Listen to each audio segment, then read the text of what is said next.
3 महिन्यांपूर्वी झालेल्या जुन्या वादातून तरुणाची निर्घृण हत्या करण्यात आल्याची धक्कादायक घटना बल्लारपूर तालुक्यातील विसापूर येथे शुक्रवारी सायंकाळी घडली होती. आरोपींनी तरुणावर धारदार शस्त्राने हल्ला केल्यानंतर दगडाने डोके ठेचून विराज आगधारी याची हत्या केली. या प्रकरणात बल्लारपूर पोलिसांनी एका विधी संघर्षग्रस्त बालकासह 5 आरोपींना नागपूर येथून ताब्यात घेतले. मोनू उर्फ रौनक सुखपाल निषाद, आकाश निषाद, जिशान शरीफ सिद्दीकी, समीर कलीम खान असे अटकेतील आरोपींची नावे आहेत. यात एका विधी संघर्षग्रस्त बालकाचा समावेश आहे. विराज आगधारी आणि आरोपींमध्ये 3 महिन्यांपूर्वी वाद झाला होता.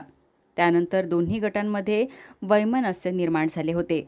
शुक्रवारी सायंकाळी विराज हा आपल्या मित्रांसह विसापूर येथील तुकडोजी चौकातील एका हेअर सलूनमध्ये गेला असता आरोपी 2 दुचाकींवर तेथे पोहोचलेत. त्यांच्या हातात धारदार शस्त्रे असल्याचे पाहून तरुणांनी तिथून पळ काढला.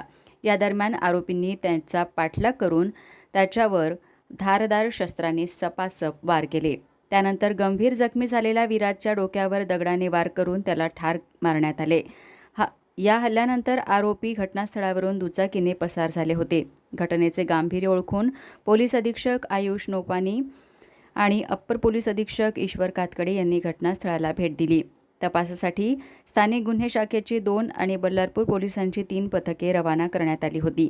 तांत्रिक विश्लेषण आणि माहितीच्या आधारे मोनू उर्फ रौनक सुखपाल निषाद, आकाश रामकरण निषाद, जिशान शरीफ सिद्दीकी, समीर कलीम खान आणि एका अल्पवयीन आरोपीला अटक करण्यात आली. बल्लारपूरचे पोलीस निरीक्षक विपिन इंगळे या प्रकरणाचा पुढील तपास करीत आहेत.